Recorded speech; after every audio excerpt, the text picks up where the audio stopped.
자, 저 들어가 되겠어요. 생각보다 많이 나오셨어. 요새 아주 난립니다. 이제 세상이 좀 돌아가니까 아프신 분들이 이제 하나씩 나오기 시작하는 거죠. 자, 오늘은 뭘 할 것입니까? 그러면 금융론 합니다. 금융론. 우리 저번 주에 뭐 했어요? 투자론. 투자론 요거 했어요. 지금 투자론에서 뭘 했냐 그러면 요거 했어요. 투자의 수익과 투자의 위험. 그 중에서도 위험이 시험에 잘 나와요. 위험이. 자, 위험에는 네 가지 논점이 있는데 네 가지 논점이 뭡니까? 그러면 기억이 가물가물하죠. 그러면 안 된다는 거 이제 시험장에 들어갈 때는. 자, 투자의 의미 있고 그 다음에 투자가 발생하는 원인에 따라서 투자의 위험, 위험의 종류, 사금법인류, 시운치. 그 다음에 투자는 위험은 뭘로 측정하는 거예요? 분산, 편차. 그리고 위험과 수익은 비례 관계에 있더라. 자, 그리고 투자결정 이론에서 기대 수익률, 요구 수익률, 그 다음에 피읍자로 시작하는 논점이 있어. 피읍자. 평균 분산 지배 원리. 기대 수익률, 요구 수익률, 평균 분산 지배 원리. 뭐 기억이 난다. 뭐 한 듯은 한데 뭐 기억이 안 난다. 그 다음에 위험을 처리하는 방법에 보수적 예측이라는 게 있고 위험 조정 할인율이라는 것도 있고 그 다음에 포트폴리오. 겁나 많이 했어요. 짜실짜실한 것들. 그 다음에 투자의 현금 흐름의 보유기간, 그 다음에 기간말. 보유기간의 지출 항목 세 가지. 영업경비, 부채 서비스의 영업소득세, 그 다음에 기간말은 두 문자를 따서 매미세 이렇게 암기하고 있죠. 그리고 이런 것들이 돼야 어디에 들어갑니까? 여기서 두 문제 나온단 말이에요. 하나 또 종합적으로 하나 더 나오면 세 문제까지도 여기서 나와요. 요건 3월 4월 달에 자, 그러니까 요 정도를 좀 워밍업을 잘 해주셔야 됩니다. 시험에 자주 나오는 것들이니까. 그럼 오늘 뭐 할 겁니까? 금융론. 투자론이 기억이 안 난다면 오늘부터 해도 돼요. 오늘부터 해도 돼. 투자론을 알아야 금융론 합니까? 아니요. 우리 학계론의 장점이야. 학계론의 장점. 아무것도 안 하다가 오늘 간만에 학원을 딱 등장했어요. 한 달 내내 안 하다가. 그리고 오늘 한 주제만 딱 해도 그냥 한 3개, 4개를 맞춘다 이런 말이에요. 왜? 투자론하고 금융론은 전혀 연관성상이 없으니까. 자, 그럼 여기서 첫 번째 몇 개나 나오냐? 그러면 일단 요렇게 금융의 이해 요거 잘 나옵니다. 체크 좀 해놓으시고 그 다음에 대출금액, 대출금리, 상환방식 요걸 우리는 대출의 3대 조건이라고 하는데 요게 요새 아주 떠요. 요게 예전에는 대출금리 하나, 대출금리도 하나, 상환방식도 하나 했는데 요새 요거 3년째 안 나와. 요거 이유는 뭡니까? 그러면요 우리가 대출 금액을 결정하는 기준이 살짝 바뀌었잖아요. 그대로 안 나오고 있어요. 이게 문제 만들기가 쉽지 않나 봐요. 그 다음에 대출금리는 요새 한 줄밖에 안 나와. 딱 한 줄. 요걸 찾아내셔야 돼. 어떤 게 나오는지. 그리고 상환방식의 비교가 요새 겁나게 중요해지고 있어요. 이론 문제 하나, 계산 문제 하나. 두 문제나 나오고 있어요. 두 문제나. 그 다음에 부동산 투자 회사 안 나오면 부동산 학이 아니고 프로젝트 대출 안 나오면 우리 시험이 아니다. 그러니까 총 몇 개입니까? 일단 기본 세트 메뉴 4개. 그리고 나머지 것들 나오면 그렇죠. 5개 정도까지도 나오는 주제죠. 그러니까 큰 주제는 맞죠. 그러면 부동산 금융에 이해해서 금융 첫 번째 뭐가 나오나요? 보면 이제 우리 필기 노트로는 80페이지 첫 번째 요놈이 나옵니다. 요놈이 부채금융과 지분금융, 즉 금융을 구분해 보라는 거예요. 자, 부채금융이 무엇입니까? 그러면 돈을 빌리는 방식. 자, 요거부터 해볼까요? 금융은 자금을 조달하는 걸 금융이라고 해요. 우리가 책을 보면 뭐 자금의 융통입니다 이렇게 돼 있는데 우리가 융통이란 말 잘 안 쓰잖아요. 뭐 좀 융통해와 이런 말 잘 안 쓰잖아요. 그래서 자금을 조달해오는 과정을 우리는 금융이라고 그래요. 근데 자금을 조달하는 방법 중에 가장 익숙한 방법이 우리는 돈을 빌리는 방식이죠. 돈을 빌리는 방식. 돈을 빌리는 방식은 항상 빌릴 때는 좋지만 갚아줘야 되잖아요. 갚아. 그래서 상환의 의무가 있다. 그래서 상환의 의무를 우리는 빚이라고 부르고 이걸 유식한 용어로 부채라고 하는 거예요. 부채. 그래서 부채금융은 돈을 빌려오는 방식이에요. 그리고 돈을 빌리면 상환의 의무라는 빚이 만들어지죠. 그래서 이걸 부채금융이라고 해요. 근데 부채금융의 형태가 세 가지 정도가 있는데 이제 요 놈을 암기해 주셔야 돼요. 일단 암기 코드는 부채라고 되어 있어. 부채. 그러니까 아유 채권 아주 암기하기도 쉬워. 부채 하면 채권의 발행. 그러니까 기업이 채권을 발행해서 자금을 끌어모았어요. 그러면 채권이라는 게 차용증서의 일종이라고 그랬죠. 차용증서. 그러니까 채권을 발행해서 돈을 끌어왔다 그러면 돈을 빌려왔다는 뜻이죠. 그리고 돈을 빌리는 방식의 대표적인 게 우리가 알고 있는 게 뭡니까? 은행의 대출. 은행의 대출. 은행의 대출인데 대출에는 크게 두 가지가 있어요. 하나는 저당 대출, 또 하나는 신탁 대출 이렇게 있어요. 이게 이제 대출이라는 표현이 너무 익숙하잖아요. 돈을 빌렸다는 게. 그래서 출제자들은 금융이라는 말을 써요. 그럼 보세요. 은행에 딱 가서 자금을 좀 빌려주세요. 그러면 대출. 근데 대출을 출제자들은 금융이라고 이렇게 부르는 거예요. 그런데 은행에서 대출을 하려면 은행이 항상 뭘 달라고 합니까? 담보물을 달라고 하죠. 그냥은 안 빌려주잖아요. 이렇게 담보물을 제공해 달라고 해요. 그런데 담보물이 제공이 되면 은행은 자신의 담보물임을 확정지어야 될 거 아니에요. 법적으로. 근데 법적으로 담보물을 확정짓는 첫 번째 방법이 이 담보물에다가 저당권을 설정하는 거죠. 이걸 우리는 저당 대출 또는 저당 금융 이렇게 부르는 거예요. 그리고 이 담보물을 확보하는 방법에 저당권을 설정하는 것 말고 신탁제도를 활용하는 방법이 있어요. 신탁제도를. 그러니까 담보물을 신탁제도를 통해서 뭔가 확보하면 신탁금융, 신탁대출이라고 하는 거예요. 그래서 이 저당이라든지 신탁 또는 신탁증서는 단순히 대출을 해주면서 받은 담보물을 확보하는 방법일 뿐이에요. 담보물을 확보하는 방법. 그러니까 그냥 대출하면 두 가지 정도가 시험에 잘 나오는데 저당 대출, 신탁 대출 이렇게 정도 이해하면 되는 거예요. 그 다음에 각종 유동화 증권이라고 되어 있어요. 증권. 이 유동화 증권은 실질이 항상 채권이에요. 실질이 채권. 그래서 기본적으로 유동화 증권은 눈에 보이지 않지만 채권이니까 부채금융이에요. 그래서 기본적으로 부채금융은 뭐예요? 돈을 빌리는 거예요. 돈을 빌리는 형태가 어떤 게 있나요? 채권을 발행하는 거. 채권. 그 다음에 대출을 받아 갖고 오는 거. 그 다음에 각종 유동화 증권을 발행하는 거. 일단 이 증권은 채권인 거예요. 예. 그 다음에 지분금융이 있어요. 지분금융은 돈을 투자받아 갖고 온다고 돼 있는데 친구한테 내가 사업을 해요. 사업을. 근데 사업을 하는데 돈이 좀 필요해요. 그러면 친구한테 가서 야 친구야 나한테 돈을 빌려주세요. 이렇게 해서 자금을 조달하면 뭐예요? 이게 부채금융이에요. 빌려갖고 오는 거니까.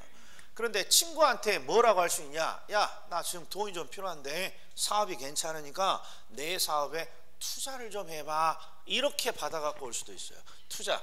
근데 투자를 받아갖고 오면 어떤 특징이 있냐? 갚을 필요는 없는 거죠. 투자를 받아서 왔으면 갚을 필요는 없는 거야. 그럼 왜 갚을 필요가 없습니까? 내 사업에 투자를 한다면 내가 가지고 있는 나의 사업권을 일부를 일부를 친구한테 넘겼다는 거니까. 그래서 이 지분금융은 내 것을, 지분이라는 게 내 것이잖아요. 내 것을 팔아서 뭔가 자금을 조달했다는 거예요. 내 것을 팔아서. 그러니까 나의 사업권을 팔아서 돈을 투자받아 갖고 왔다는 거죠. 그래서 이 투자를 받는 방식에 또 사례가 세 가지가 있는데 대표적인 게 주식이에요. 주식을 발행해서 자금을 끌어모았다 그러면 투자받아 갖고 왔다는 거고, 채권을 발행해서 자금을 끌어모았다 그러면 돈을 빌려왔다는 거예요. 암기 코드는 지분은 뭐가 보여? 찌자. 그러니까 주식이요. 부채금융하면 채니까 채권이고. 그 다음에 신디케이션이 뭐예요? 그러면 조합입니다. 조합. 보셔. 자, 조합. 조합을 영어로 syndication이라고 하는데 조합이 하는 대표적인 우리가 아는 사업이 재개발 조합의 재개발 사업, 재건축 사업 이런 게 있겠죠. 자, 조합이 재개발이나 재건축 사업을 하려면 뭘 끌어와야 돼요? 자금을 끌어모아야 돼요. 자금을. 근데 자금을 끌어모을 때 조합은 조합원들로부터 자금을 끌어모으죠. 근데 조합원들로부터 자금을 끌어모으는데 조합원들이 조합에 돈을 빌려주는 게 아니란 말이에요. 돈을 투자하는 것이지. 그러니까 조합은 대부분 돈을 투자받아서 자금을 조달한다는 게 여기에 있는 신디케이션이에요. 신디케이션. 그 다음에 조인트 벤처. 조인트 벤처는 A와 B라는 회사가 조인해서 어떤 제3의 회사를 하나 만들어요. 회사를. 그리고 위 회사가 벤처 사업에 투자하는 거예요. 벤처 사업에. 벤처 사업. 벤처 사업이라는 건 새로운 영역의 사업을 말하는 거예요.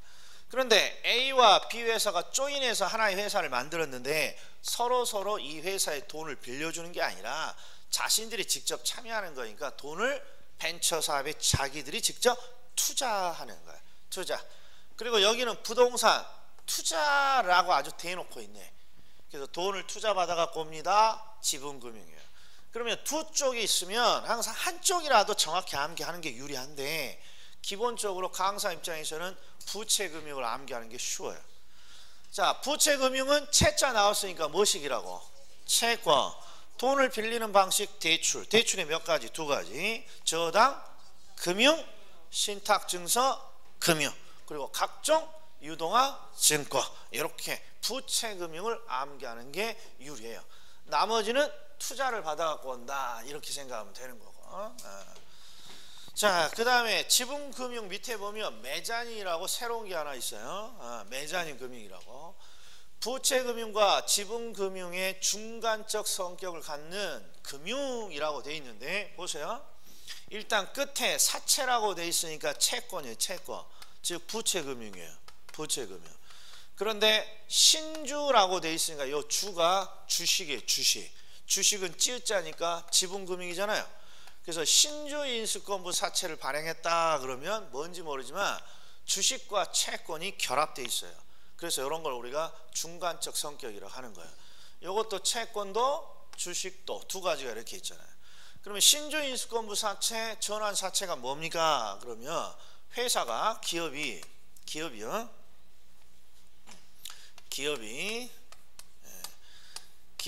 채권을 발행해서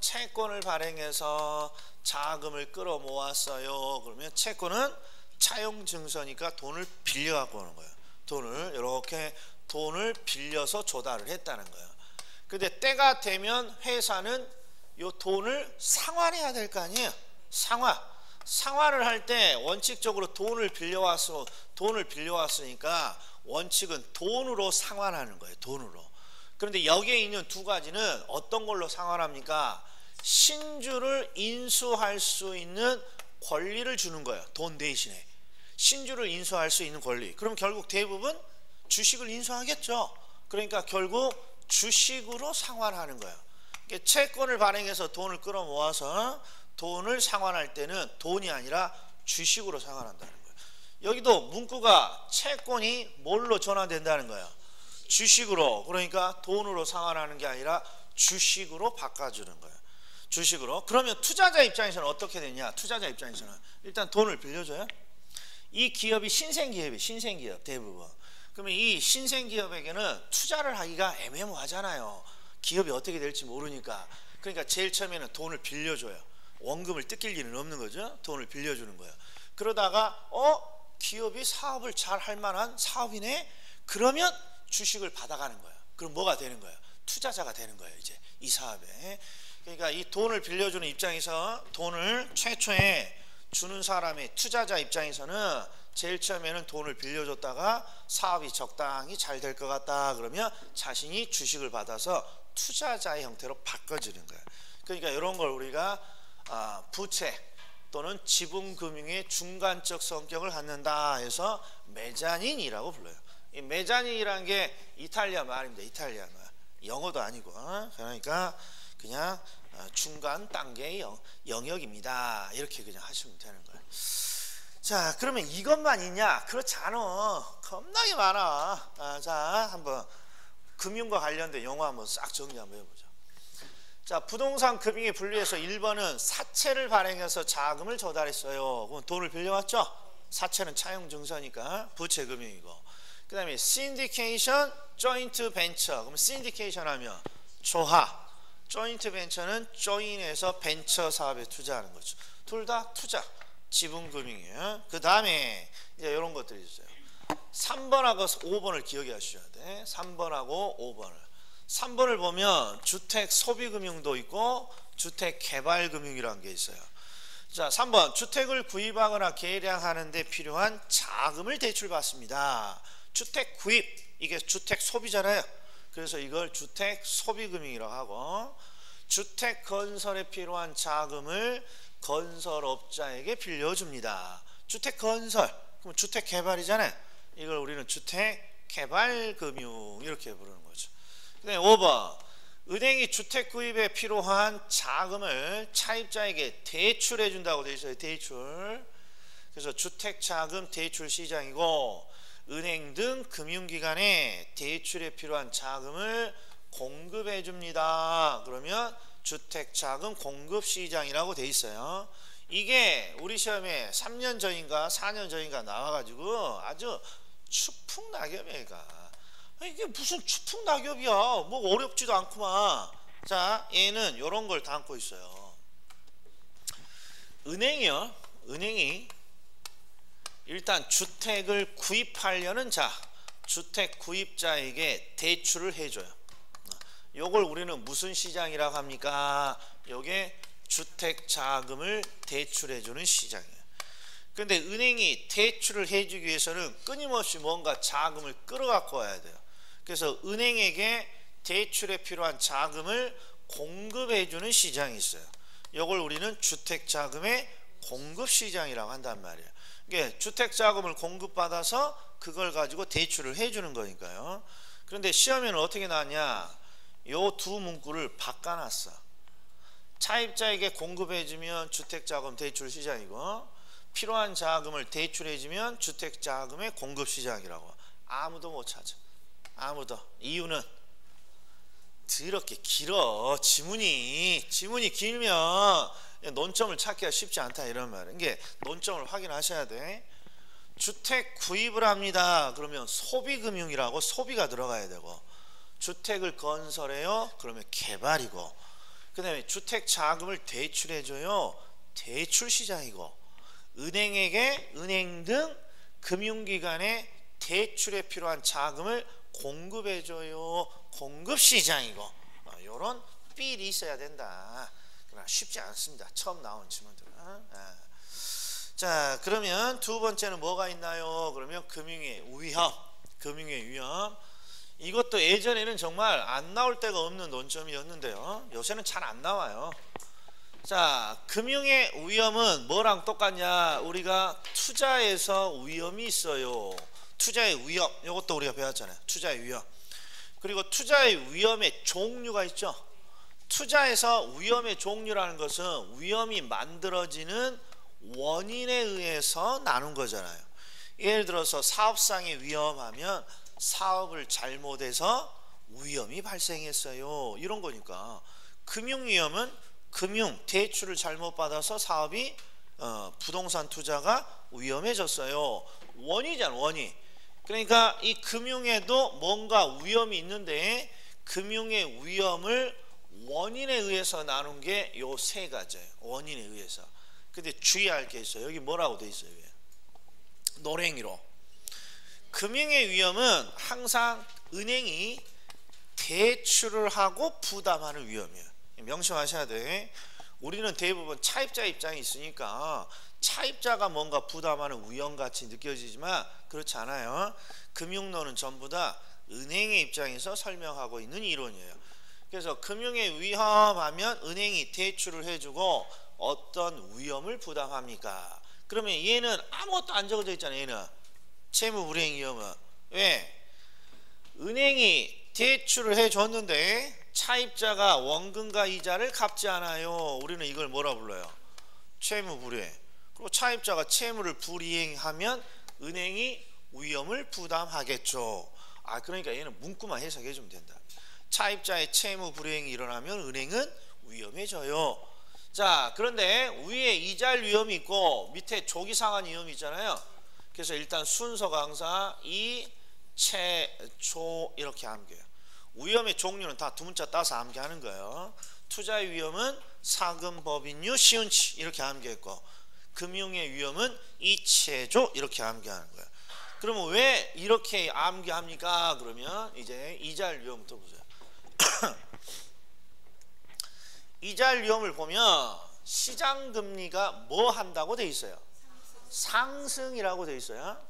그리고 조기 상환 위험은 시장 이자율이 하락한다고 되어 있고, 그래서 이렇게 암기하는 거예요. 요 세 가지가 시험에 자주 나오는데, 채무 불이행 위험을 중심으로 이자율 위험은 위에 있어요, 아래에 있어요?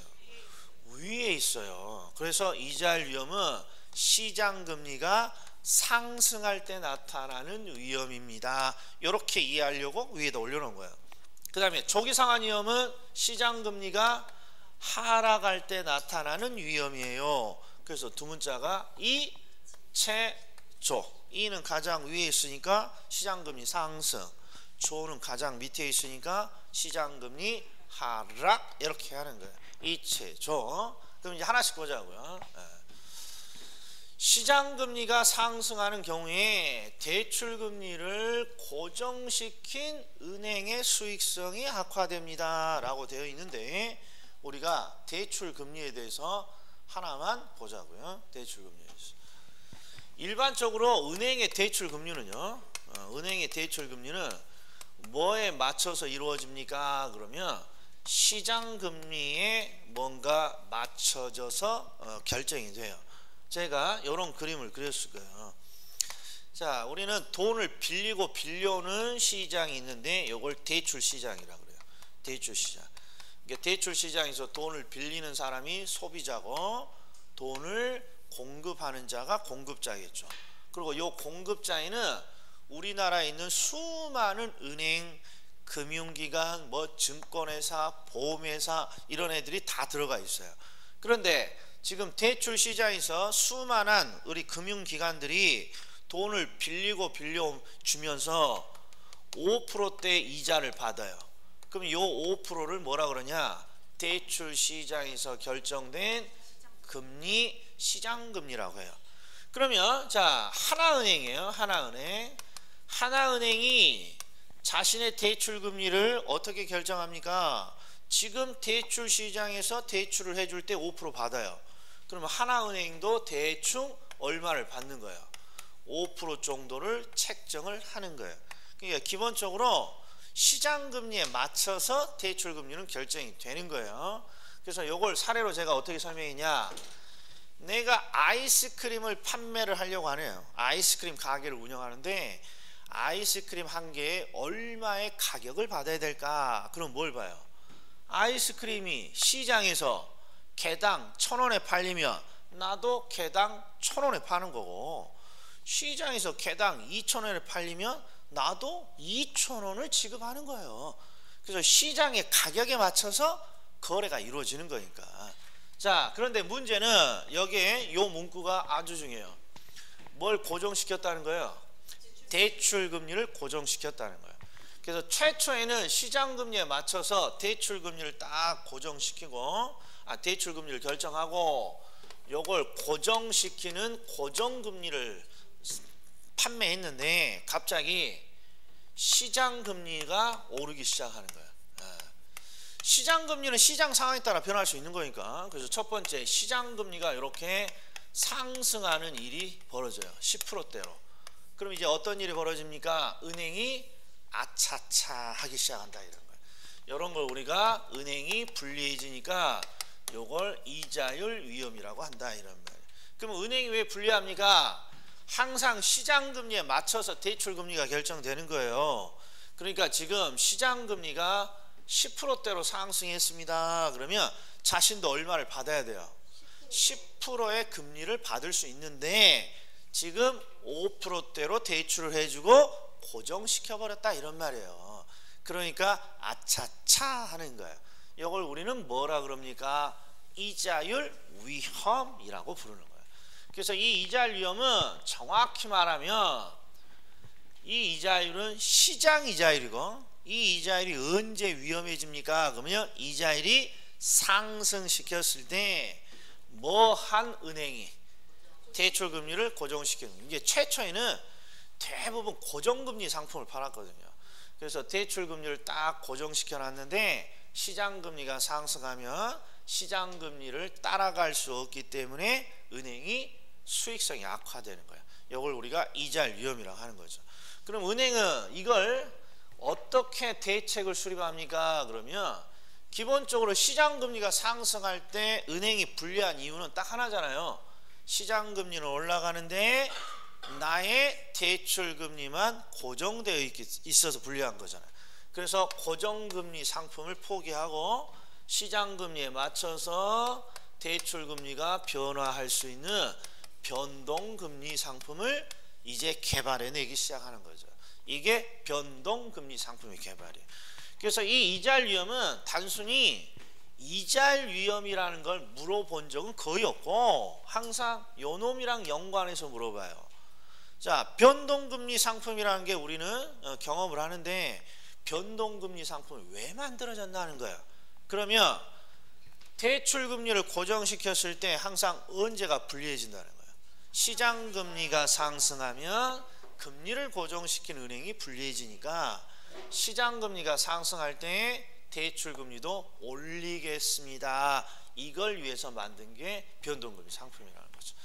그럼 이번엔 거꾸로, 자, 조기상환이에요. 조기상환은 조기상환이라는 게 만들어내는 위험인데 시장금리 하락이라고 돼 있어요. 그럼 이제 거꾸로 해보자. 여기.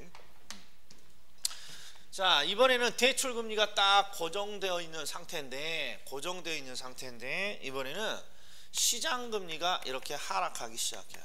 1%대로. 그러면 은행은 뭐 상관할 거 없어요. 이미 5%대 금리를 책정하고 고정시켰으니까 시장금리가 낮아지든 말든 상관이 없는 거죠. 그러니까 시장금리가 떨어지면 이번에는 누가 불리하냐? 차입자가 불리해지는 거예요. 차입자가. 왜? 지금 대출을 받으면 1%의 금리로 대출을 받을 수 있는데 이미 5%대의 고정금리로 받아버렸다는 거죠. 그래서 이렇게 차입자가 불리해진단 말이에요. 그러면 차입자는 어떤 생각을 하냐? 지금 1%대의 싼 대출을 일단 받아요. 1%대 싼 대출을. 그리고 기존의 높은 금리인 5%대의 금리를 조기에 상환시키는 현상이 나타나요. 요걸 우리는 조기 상환이라고 그래요. 그러니까 조기 상환은 항상 언제 일어나냐? 시장금리가 떨어지면 대출금리도 낮아지니까 시장금리가 떨어지면 낮아진 대출 1%대 금리로 대출을 받아서 기존의 비싼 금리의 대출을 조기에 갚아버리는 현상이에요. 그리고 이 조기 상환이라는 게 만들어지면 그때 은행이 불리해지는 거예요. 이게 조기 상환 위험이고. 근데 조기 상환 위험보다는 이 조기 상환이 언제 발생하느냐, 이게 시험에 잘 나와요. 하라. 그러면 가끔씩 이런 질문을 하는 분이 있어요. 자, 금리가 낮아지자 1억이라는 돈을요, 차입자가 조기에 상환했어요. 1억을 조기에. 그러면 1억을 빨리 갚은 거 아니에요? 그러면 은행의 입장에서는 야, 조기에 1억을 빨리 갚았으면 은행은 뭐 나쁠 건 없잖아. 이걸 왜 위험이라 그래? 은행이 불리한다 그래? 그렇지 않아요. 1억이라는 걸 조기에 이렇게 상환 받아갖고 오면 은행은 이걸 또 대출해 줘야 된단 말이에요. 대출. 근데 지금 시장금리가 몇 프로로 하락했어? 1%대로 하락했으니까 지금 대출해 주면 1억은 1%대 금리밖에 못 받는 거예요. 그러니까 조기 상환이 안 일어나면 상관없는데 조기 상한이 일어나면 항상 은행이 또 불리해지는 거예요. 시장금리 하락했으니까. 자, 그래서 시장금리가 하락하여 차입자가 조기 상환을 하는 경우에 은행이 부담하는 위험, 이걸 우리가 조기 상환이고, 조기 상환은 항상 언제 일어나더라? 시장금리가 하락했을 때 이렇게 되는 거야. 자, 그러면 이제는 요거 하나 보자고요. 요거. 아이고, 어디가 있어? 자, 그러면 우리가 이자율 유형까지 우리가 했어요. 그러면 이자율 유형을 딱 본 다음에 이제 요리 가는 건데, 요걸 좀 보세요. 대출에는 세 가지 요소가 있어요. 두 가지는 요 대출을 해줄 때요. 우리가 대출을 받을 때는 대출을 얼마 받을 수 있니? 대출 금리를 얼마니? 이게 중요하고, 그리고 대출을 받았으면 상환을 해야 될 거 아니에요. 그래서 이 상환 방식까지 요 세 가지가 대출의 3대 요소인데, 일단 대출 금액이 요새 자주 안 나온다 그랬어요. 그러니까 대출 금리부터 바로 보자 이런 말이에요. 그러면 대출 금리에는 어떤 논점이 있습니까? 그러면 우리가 아는 대출 금리는 금리가 몇 %일 것이냐, 이걸 시험 낼 것 같지만 그건 시험에 낼 수 없어요. 그래서 우리가 은행에 가면 항상 은행 직원이 이걸 물어봐요. 고정금리 상품도 있고 변동금리 상품도 있는데 당신은 둘 중에 어떤 걸 선택할 겁니까? 요걸 물어보는 게 요 대출 금리의 논점이에요. 그래서 고정금리가 뭐고, 변동금리 상품이 뭐고, 그 다음에 차입자는 어떻게 선택합니까? 요걸 물어보는 거예요. 자, 그게 바로 82페이지 밑에 있는 거죠. 그럼 고정금리 상품부터 보자고요. 자, 고정금리 상품은 무엇입니까? 그러면 상환기간 동안에 대출 금리가 고정된다고 돼 있어요. 뭐 그냥 끝났어요. 대출 금리가 한번 결정이 되면 고정되는 거야. 그 이상 할 게 없잖아요. 자, 그런데 이제 변동금리 상품이에요. 변동금리 상품 의미가 특정 지표에 대출 금리가 연동되는 방식입니다. 이렇게 되어 있는데, 이제 문제는 변동금리 상품은 대출 금리를 변화된다는 건 알아. 변화된다는 거. 그런데 여기에 문제는 이런 거야. 자, 대출 금리를 변화시킬 때 이런 걸 한번 상상해 보세요. 자, 어떤 은행이 있는데 은행이 주변 자영업자들에게 대출을 많이 해줬어요.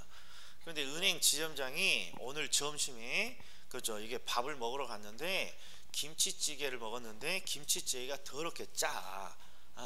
내 돈으로 영업을 하면서 이렇게 짠 김치찌개를 만들 수 있는 거야. 화딱지가 나서 은행에 들어가서 부지점장 불러가지고 내일부터 금리 다 1%씩 올리자. 이 사람들이 돈이 아까운지 몰라. 이렇게 말한단 말이야. 그럼 이렇게 자신의 기분에 맞춰서 대출 금리를 변화시킬 수는 없을 거잖아요. 대출 금리 기분이 나쁘다고 내일부터 1% 올리자 이럴 수는 없잖아요. 그러니까 대출 금리를 변화시키는 이 변동금리 상품은 첫 번째 뭐가 중요하냐 그러면 대출 금리를 변화시키기는 하는데 도대체 어떤 객관적인 기준으로 변화시킬 것이냐, 그 변화의 지표가 대단히 중요하다 이런 말이에요. 이게 어떤 걸 지표로 의해서 변화시킬 것이냐, 이 지표가 중요한 거예요.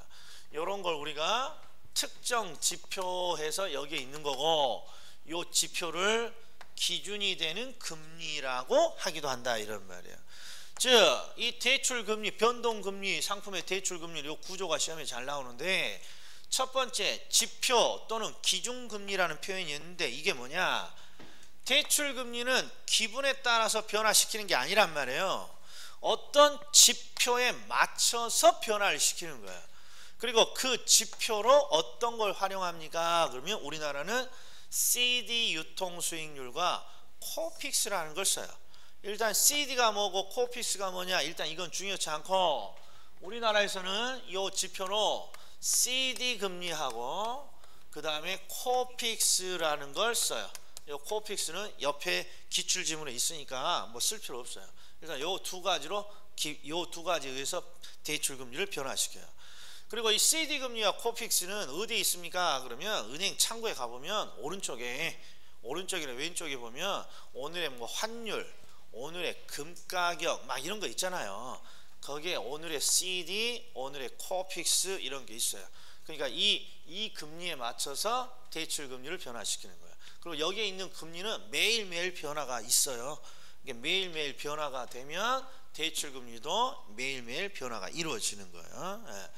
그런데 뒤쪽에 봤더니 가상금리라는 게 있어요. 가상금리. 이 가상금리.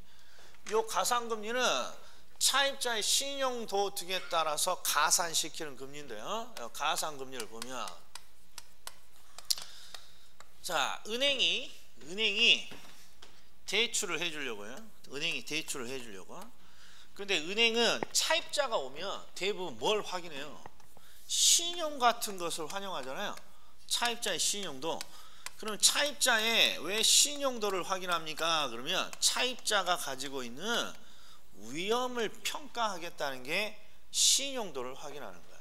그러니까 지금 대출과 관련해서도 또 뭐가 나오기 시작해요? 위험이라는 개념이 나오기 시작하잖아요. 위험이라는 개념이.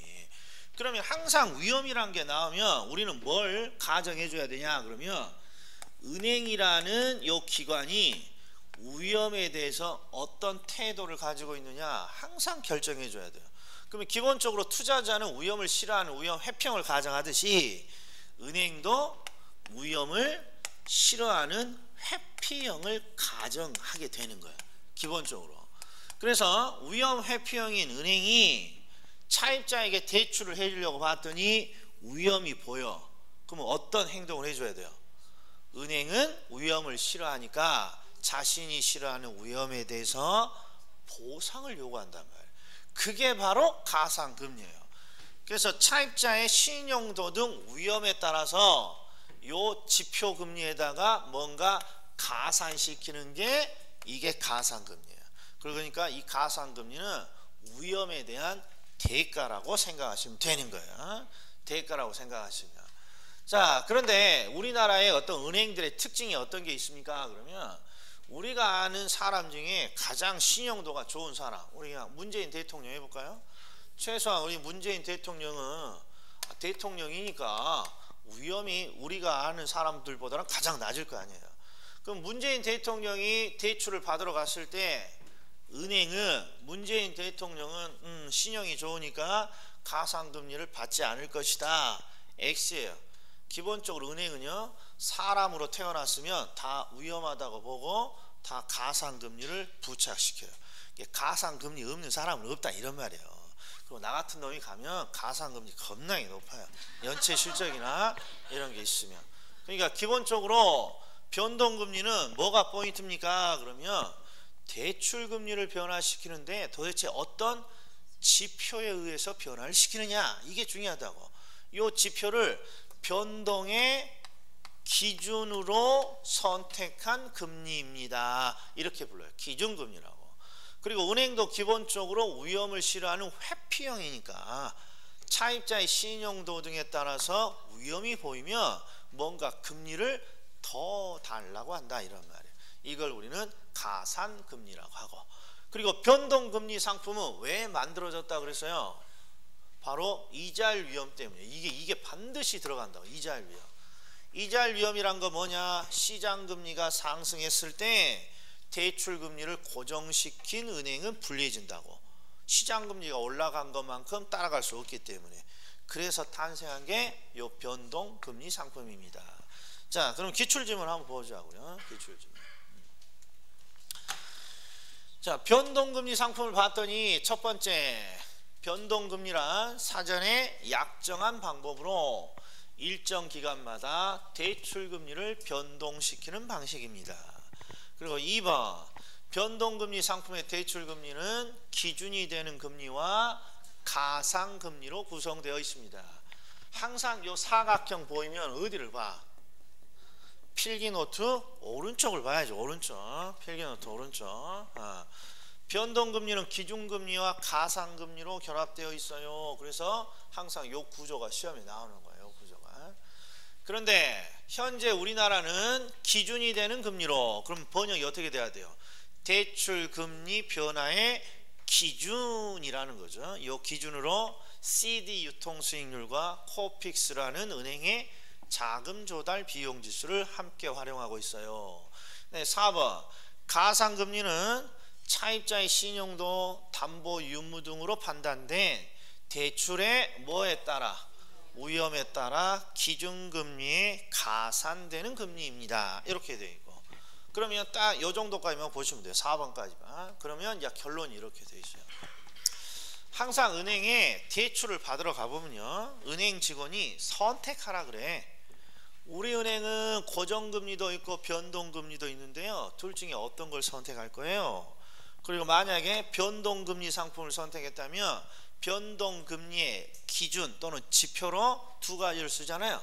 CD금리를 기준으로 하는 변동금리를 선택할 것이냐, 코픽스를 기준으로 하는 변동금리를 선택할 것이냐, 이렇게 물어본다 이런 말이에요. 그러면 요 CD하고 코픽스까지는 안 물어보지만 최소한 요 두 가지는 잘 물어봐요. 그럼 보자고요. 고정금리와 변동금리의 선택은 항상 요 시장금리에 대한 예상으로 결정이 돼요. 왜? 항상 대출금리는 뭘 쫓아가는 거야? 시장금리를 쫓아간단 말이에요. 시장금리가 올라가면 대출금리도 올라가는 거고, 시장금리가 떨어지면 대출금리도 떨어지는 거예요. 그래서 시작이, 자, 차입자들이 예상했을 때 시장금리의 상승이 예측이 된단 말이에요. 시장금리의 상승이. 그러면 나의 대출금리도 불을 보듯 올라갈 것이 뻔하단 말이에요. 그러면 나는 어떤 걸 선택해야 되냐? 대출금리가 올라가지 않도록 고정시키는 조치가 필요한 거예요. 시장금리가 올라갈 것이 예상되면 대출금리가 올라가지 않도록 고정시키는 상품을 선택해야 돼요. 그 다음에 시장금리 하락이 예상이 돼요. 그러면 나의 대출금리도 따라가야 될 거 아니에요. 나의 대출금리도 따라갈 수 있도록 변동금리 상품을 선택해야 돼요. 기본적으로 시장금리가 올라갈 것 같다. 그러면 대출금리가 올라가지 않도록 고정시키고, 시장금리가 떨어질 것 같다. 그럼 나도 따라가야죠. 그러니까 변동금리를 선택하는 거예요. 그래서 기본적으로 한 4년 전이죠. 4년 전에 우리나라의 시장금리가 얼마까지 떨어졌나요? 그러면 한 2%대 초반까지 이렇게 떨어졌어요. 시장금리가 4년 전에. 그래서 우리가 4년 전에 예금금리도 거의 한 2%대였죠. 그러니까 예금금리도 시장금리를 따라가는 거예요. 대출금리도 시장금리를 따라가고. 그러니까 4, 5년 전부터 갑자기 예금금리가 2%대 초반이 됐다고.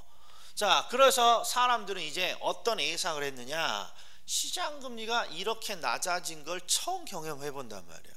그러니까 앞으로 시장금리는 오르겠지, 설마 여기서 더 떨어지겠어? 이렇게 생각을 했어요. 그래서 4, 5년 전에 대부분 어떤 상품을 선택했어요?